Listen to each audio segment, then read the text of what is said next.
Okay. So we just finished looking at the philosophy of education. We do know that our education, the way we teach our classes, the way we do education in general is determined by the philosophy that we have, the presuppositions that we have. And it's important for us to understand our philosophy of education. And we've looked at different areas: metaphysics, epistemology, anthropology, axiology, all of these ones, broad areas of philosophy. And then more specifically, out of that one, you get your personal philosophy of who God is, what is reality, what is man, what is knowledge, how do we come to know what is good, what is right, all of those things. Your answers to those ones, the way you answer those ones, and the foundations for answering those ones. Now we say for us as Christians, the Bible will be the foundation. And therefore for you, you need to be able to look into the scriptures and see what would be your answer to those ones. Biblically, what is reality? Biblically, what is man? Biblically, what is knowledge and how do we come to know? Biblically, what is value, of great value? What is right? What is wrong? All of those things you need to clarify it from your scripture. And then based on that one, you need to see what are the implications of it. What would be the implication of that one towards your education, towards the way you would do education. Like who the teacher is, who the student is, how would you be teaching? Those kind of things will come out of it as implications to your philosophy, to the answers that you give. Now the other area is there are theories, different theories that have come up, and we'll be looking at common theories that are out there. Some of them, a number of those ones, they have been practiced in education, and you and I, whether we know it or not, we have gone through those ones. We have been shaped by that, and we continue to be teaching also in the same manner. So I would like to share some of the theories of learning, broad theories of learning. And then the more specific ones, you will be doing them as a class. You'll be working on them in groups of 2, and you'll be presenting in class. That's the way we will be able to learn those ones. So looking at the theories of learning, there are broadly these 3 schools of thought: the behavioral theory of learning, cognitive, and the humanistic. So these are the 3 broad categories of it.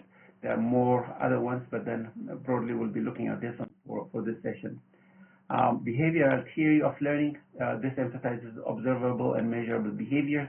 Their emphasis is what I can measure, what I can observe. That's what matters, not the cognitive, what a person thinks. That's not measurable for me. I can't measure it. And therefore, they say what we're concerned about is that which can be measured. Okay. Prominent theories with this one, the ones that we know, this guy you all know, Pavlov, Thorndike, and then B.F. Skinner. These are the 3. And then John Watson, who's also referred to as the father of behaviorism, is also another key person here primarily. But then Watson, he comes up with his theory right after Pavlov. Based on Pavlov, he says, I can do this too. Maybe I can mention it in a minute. So Pavlov, we won't take much time. You know the Pavlov story. Ivan Pavlov, in your biology classes early in elementary school, this is about the dog, and Pavlov trains the dog to salivate for something that is not food. So he makes him to salivate for the bell, because he presents the bell and the meat together for the dog. Now, we can say the food is an unconditional stimulus, because naturally it causes that kind of response from the dog, the salivating. So when you show the dog food, of course it will salivate. So that is unconditional stimulus. The food is called unconditional stimulus because naturally it can do that. The salivation, the response of the dog to something that is natural to do that, is a normal response, and therefore that's called unconditioned response. It's not conditioned, it is unconditioned, it's a natural response. But then you give the bell to together, you ring the bell together with the food, and the dog salivates. Now the dog is salivating in response to the bell with the meat, and therefore the bell, of course, is not supposed to be causing that kind of thing, and therefore the bell is a conditioned stimulus.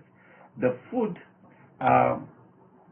is an unconditioned stimulus, it does it, but the dog salivating in response to the bell is a conditioned stimulus. So finally, when the dog is exposed to both the bell ringing and the food together, over time, what begins to happen is the dog will begin to salivate every time he hears the bell ring, because he thinks, food is coming, and therefore he begins to salivate in response to the bell. So the bell is not supposed to cause the dog to salivate, and therefore it is a conditioned stimulus. And the salivation, the dog salivating, is to the bell is not natural, and therefore that is a conditioned stimulus. So the idea is you can use natural things to get a person, to get anything that is, in this case, the animal, to respond in the way you want that to respond. The animal or even the human beings, they don't need to, according to this one, they don't need to think through it. The cognitive aspect is not necessarily. Is you want to modify his behavior, you can get him to do whatever you want, and you can do that by controlling the external environment, is what they say. So behaviorism, the findings showed that the repeated, we say this one, hence the conditioning process was seen as an explanation for the development of human behavior. So you can develop human behavior by controlling these environments. He believed that most environmental stimuli could become conditioned stimuli with direct effects on behavior. You can use a number of the things that are in your area as a conditioned stimulus to get a person to do whatever you want, is what they say. Now, most of us in Ethiopia, we have this practice, when we were kids, the teacher will come, if you're disturbing, if you've been a little bit naughty, they will come with a pen and they will put it in between your fingers and they will squeeze your hands and you'll be screaming your head off because it's really painful. So, as the teacher keeps doing that over time, now what do you think you will feel when the teacher picks up a pen and begins to walk towards you? Normally, you shouldn't be scared of it. But now, because the pen has been used as a way of punishing students, when the teacher picks it up, you begin to panic. You begin to be afraid. And therefore, the pen became conditioned to cause you to behave in a certain way. So that's what they say. You can use anything in the environment to get a person to behave in a certain way that is wanted. So that's behaviorism according to Pavlov. And building from Pavlov, we have the trial and error by Thorndike. This is learning through trial and error. And here, as you can see, you have a cat that's locked inside the box, and outside the box there is food. So the cat obviously wants to come out of the box. And so what she does is she tries this and scratches here, scratches there, and by accident she touches this thing here, and therefore as soon as she touches that, the door opens, she comes out, hola, there is food. Oh, there's a reward. And you put the cat back in, she scratches, opens, touches that thing by accident, opens, she comes out, there's food.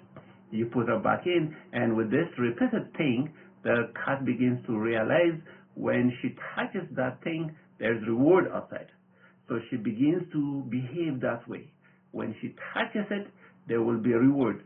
Touch, reward. So a certain behavior results in a certain reward. So with this one, he showed that stimuli occurring after a behavior, stimuli, that is the reward, the food, occurring after a certain behavior, after the cat pulls that thing and opens the door, had an influence on future behavior. So when there is a certain stimuli, certain reward, after following a certain behavior, over time that begins to shape a certain behavior. He came up with 3 laws, Thorndike. beautiful laws.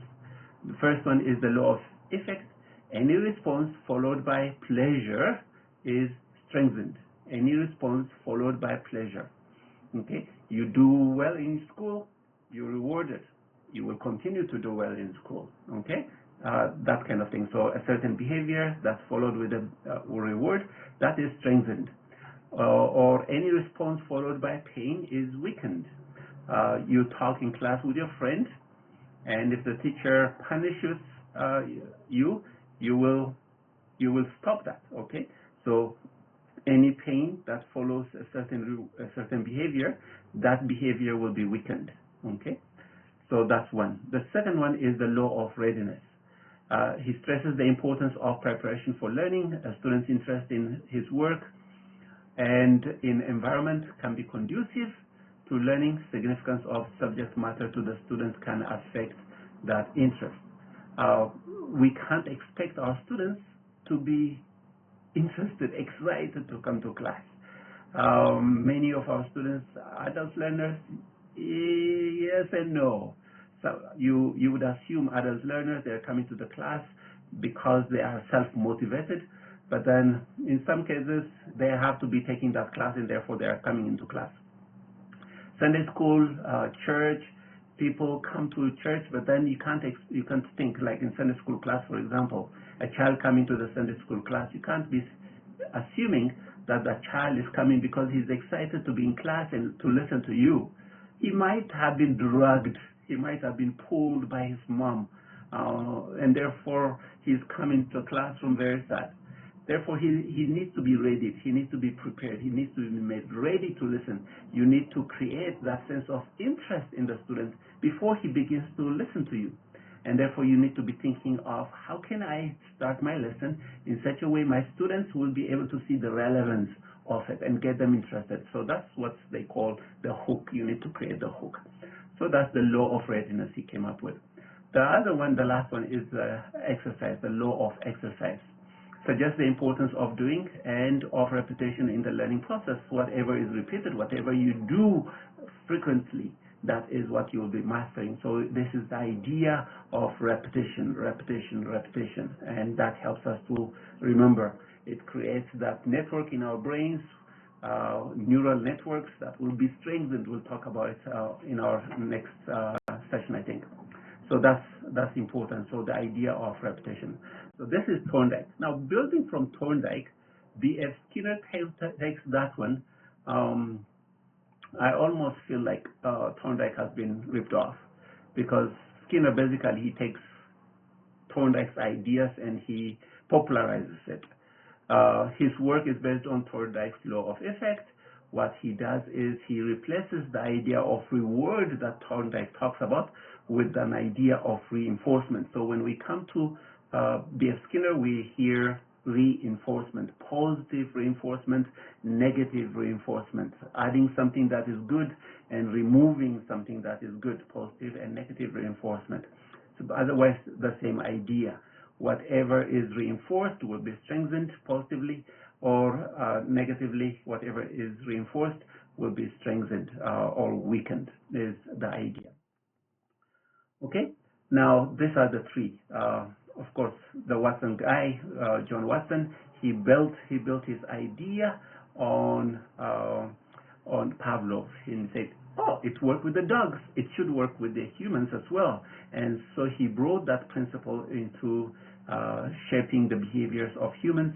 A very sad story, but of course his contributions are significant. So behaviorism has its contributions, except a number of the studies are done on animals, and therefore because they are done on animals, transferring them to humans is a little bit difficult, some of those ideas. But then behaviorist theories are very significant.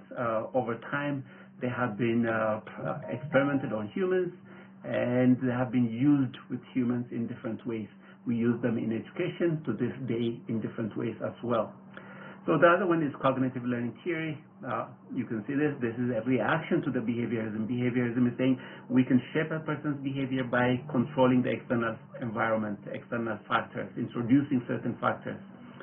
Cognitive ones say no, no, no, no. It has to do with the brain. It has to do It has to do with the mental process. One has to mentally think of it. So learning results from internal mental activity and not externally imposed stimuli. Learner is an active participant in the learning process, so the learner is actively engaged, needs to be actively engaged, mentally thinking through it in order for that person to be shaped, to be transformed. Learning is a cognitive process involving the learner acquiring new information, transforming his state of existing knowledge. We have some words when we think of, okay, Piaget is the guy. Jean Piaget is the one that is very well known with cognitive development, learning theory. And he comes up with these three different words that I would like to raise with us in terms of how do we learn. So he says it's a mental process, and how does that work? So he says one of the words he gives us is this idea of organization, which is a natural tendency to make sense of experiences by integrating them into logically related cognitive structures. These structures are simple at first, but they are built up by combining, arranging, recombining, rearranging thoughts and behaviors into ever complex systems, which is a schema. So what our brain does is, as it experiences things, we create things in our brains where all those informations are organized and kept in there. Now, when my kids, I think they do that even now, so they would have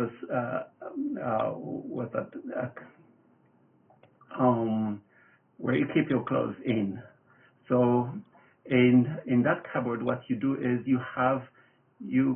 they will throw all their things in there. The socks will go there, the underwears and the trousers, the shirts, it's all mixed up in there.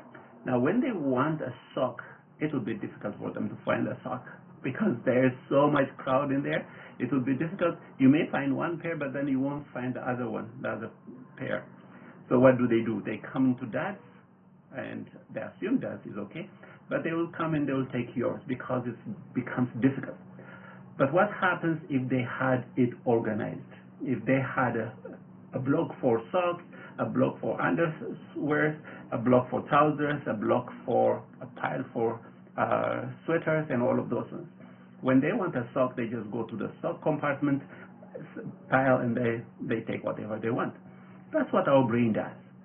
Our brain doesn't just dump in everything it experiences, but it organizes all the information that you have in a very well organized manner. Okay, so that's what happens. Our brain organizes all the experiences in categories. Okay, so schema then is the organized body of knowledge. That organized body of knowledge in our brains that the brain does, they assist the learner by facilitating his retrieval and utilization of acquired information for future problem solving. So our brain will be that organized body of knowledge in our brains. So our brain organizes that knowledge, and that body of knowledge that is well organized is our schema. Now, learning happens through this process of equilibration, disequilibration. Equilibration is the natural tendency to maintain a balance between what we already know and what one experiences. So I know something and I am experiencing something else. If I'm experiencing something different from what I know, then we will experience what they call the disequilibrium, because it's not matching what I know. And my brain always seeks for equilibration. It will try to make it at an equilibrium. So making sure that what I know and what I'm experiencing come to the same level. Now, how does that happen? It happens through this process of assimilation and accommodation. Some of the experiences are related to what we already know. So what happens in that case is that experience will come and fit into what we already know. On the other hand, sometimes some of the experiences, they don't match what we know. So in that case, what our brain does is it adjusts our schemes so they fit what we are experiencing. That is accommodation. It creates a new folder. Let me explain it with a computer thing. So if suppose you have, I send you a file, and I send you a file and that document is on how do adults learn. Now you want to save that in your computer. Where would you save it? You will probably save it, look for different folders. You have lots of different folders. You have a folder related to Christology and pneumatology and homiletics and Greek one, and then you have teaching and learning theories. Now, this file related to adult learning, you will probably put it into the teaching and learning theories class because it's related to that one. So you already have a folder where this new file that you have, new document you have, can easily fit in. But then if I send you a file related to computer sciences or computer languages, something like that, then of course I know this is a big thing. Or let's say how to use AI for writing healthy papers. I don't know if healthy is a good word for it, but then you know what I mean.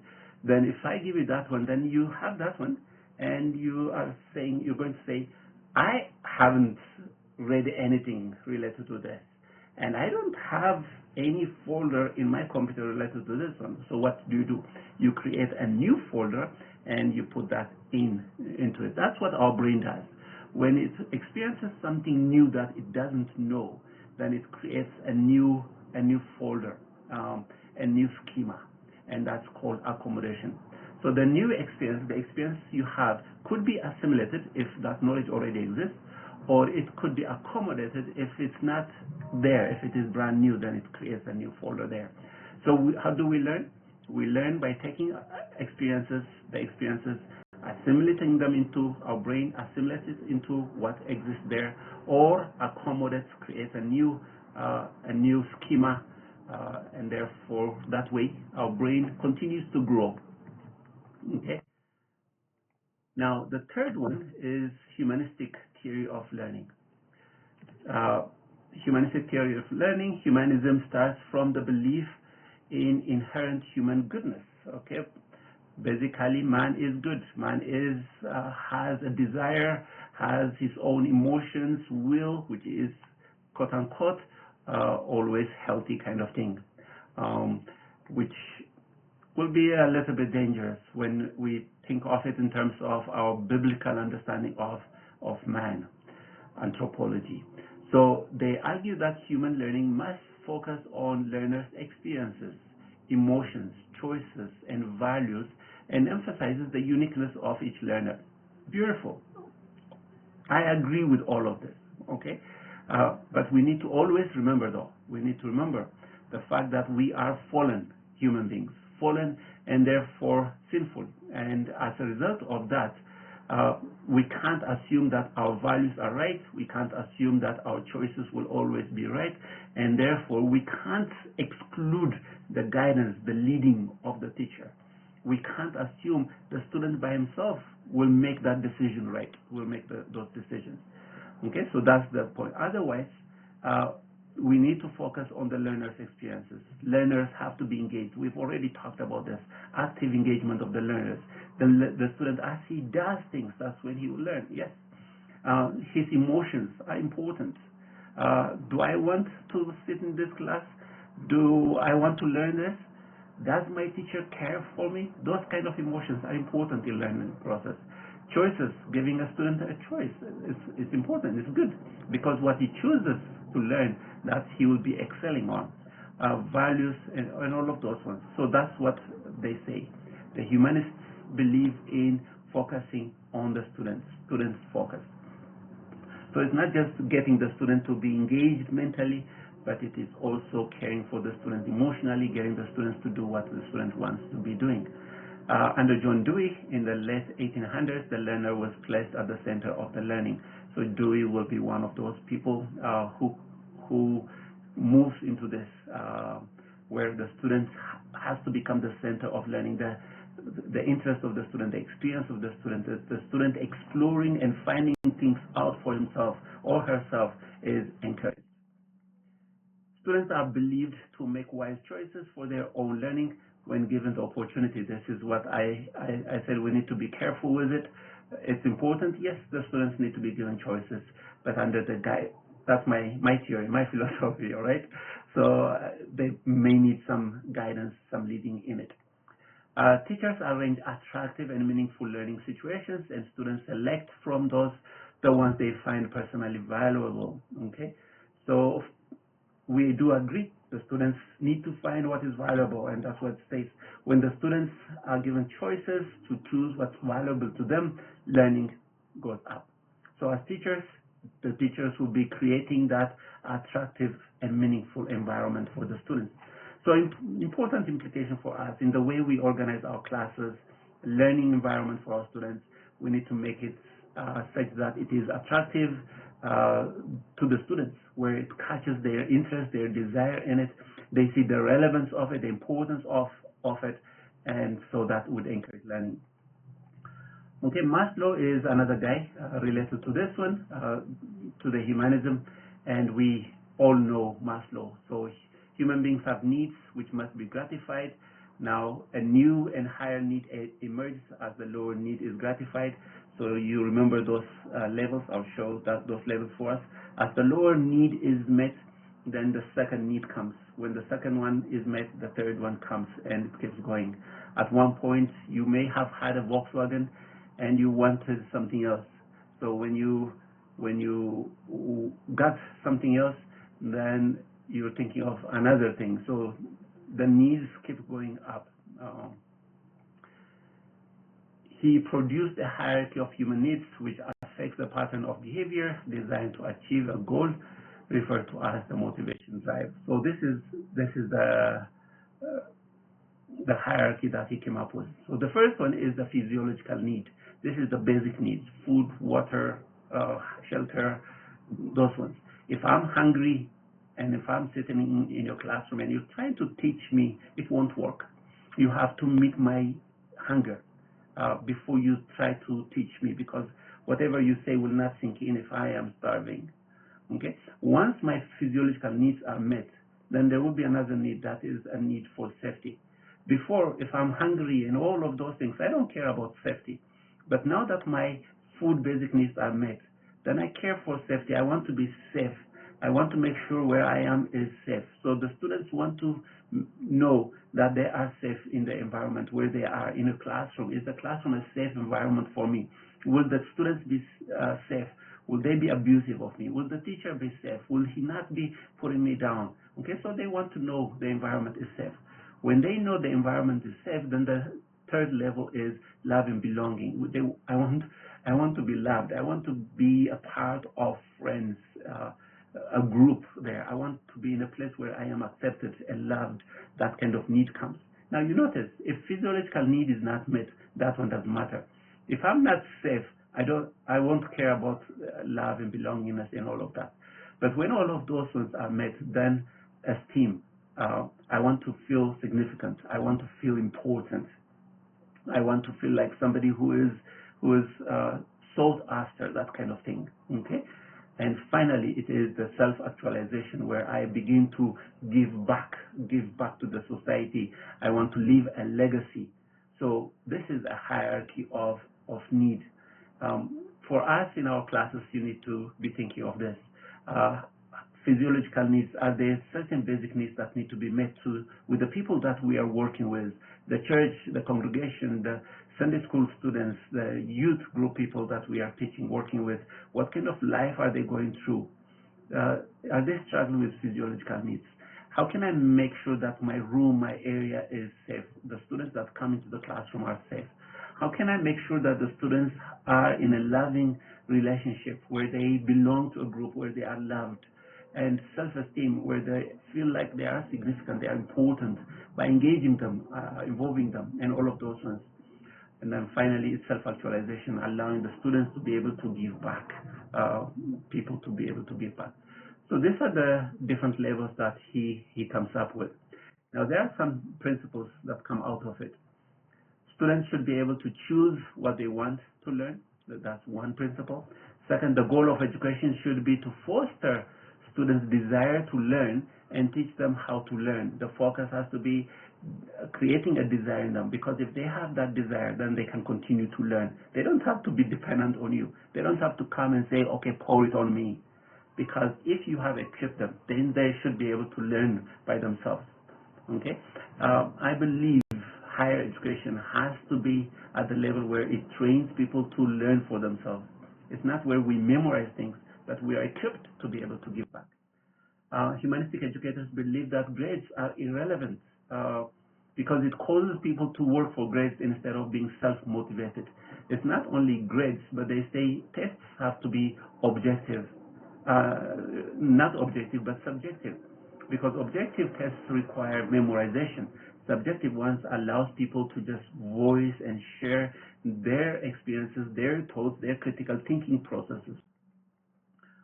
Humanistic educators believe that both feelings and knowledge are important to the learning process.